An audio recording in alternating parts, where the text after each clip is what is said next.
ഇന്നത്തെ എൻ്റെ സ്പെഷ്യൽ തോരൻ എന്ന് പറയുന്നത് ഏത്തക്കയുടെ തൊലി, അതിൻ്റെ കരിന്തൊലി ചെത്തി കളഞ്ഞിട്ട്, ഒത്തിരി മൂത്തതല്ല, ചെത്തി കളഞ്ഞിട്ട് അത് കഴുകി വൃത്തിയാക്കി അരിഞ്ഞ് ചെറുതായിട്ട് അരിഞ്ഞ് എല്ലാം റെഡിയാക്കിയതിന് ശേഷം ഉപ്പും വെള്ളവും കൂടെ ഒഴിച്ച് കഴുകി വൃത്തിയാക്കി വെച്ചേക്കുന്നതാണിത്.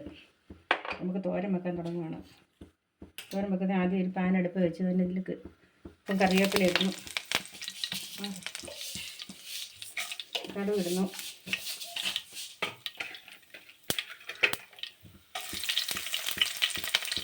ഉള്ളി ഇട്ട്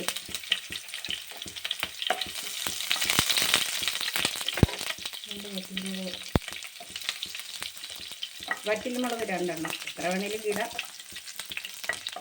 ഒന്ന് മൂക്കണം, ഉള്ളി ഒന്ന് മൂക്കട്ടെ. കുറച്ച് വെച്ചേക്കുന്നത് ഉണ്ടമുളക്, ഉപ്പ്, മഞ്ഞൾ പൊടി, വെളുത്തുള്ളി, ജീരകം ഇതെല്ലാം കൂടെ ഇതിലോട്ട് ഇടുകയാണ്.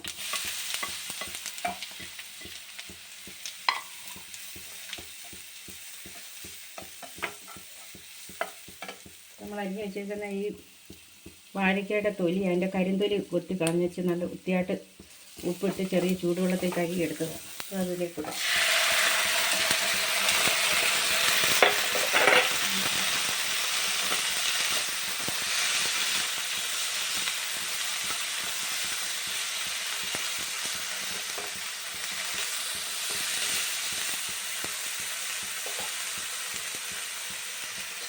ഇതിലേക്ക് നമ്മൾ കുറച്ച് വൻപയറും കൂടെ വേവിച്ച് വെച്ച് വയ്ക്കുന്നത്, ഉപ്പിട്ട് വേവിച്ച വൻപയറാണ്.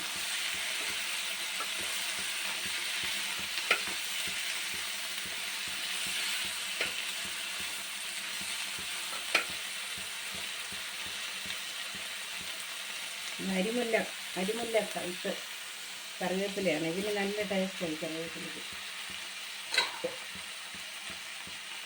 നമ്മുടെ കായുടെ തൊലി വേവണമില്ല, അപ്പം ഞാൻ ആ പയറിൻ്റെ വെള്ളം എടുത്ത് വെച്ചിരുന്നു.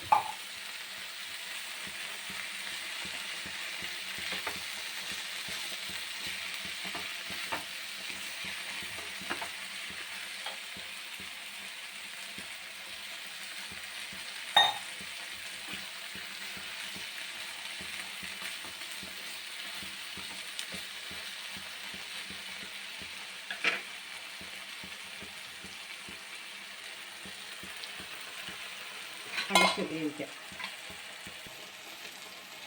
മാരിവില്ലിൻ മലരി മാഞ്ഞു പോകയോ, മാഞ്ഞു പോകയോ, മാരിവില്ലിൻ മലരി മാഞ്ഞു പോകയോ,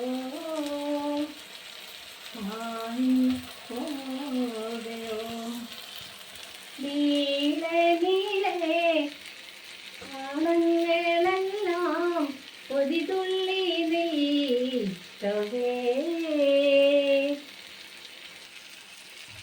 നമുക്കതൊന്ന് തുറന്ന് നോക്കാം.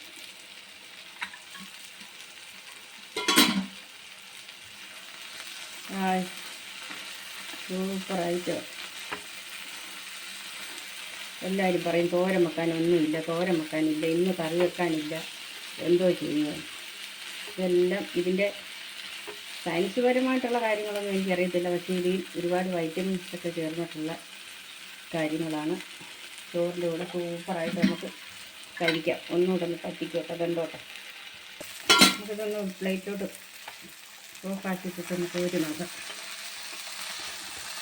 നമുക്കിത് പ്ലേറ്റിലോട്ടൊന്ന് കോരി നോക്കാം. എങ്ങനെയുണ്ട് നമ്മുടെ വാഴയ്ക്കകത്തൊരു തോരനുണ്ടെന്ന് നോക്കാം.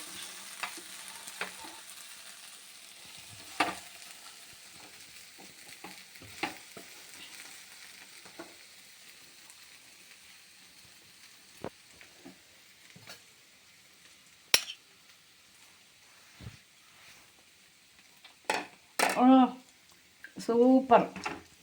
ചോറുണ്ണാനല്ല, സത്യം പറയാൻ ഇത് കഞ്ഞി കുടിക്കാൻ നല്ലതാണ്.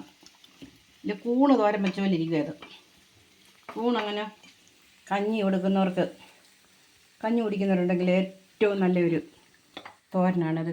തോരൻ എല്ലാവർക്കും ഇഷ്ടപ്പെടുമെന്ന് ഞാൻ വിശ്വസിക്കുന്നു. ട്രൈ ചെയ്ത് നോക്കുക. എനിക്കൊന്ന് ലൈക്ക് ചെയ്യുക, സബ്സ്ക്രൈബ് ചെയ്യുക.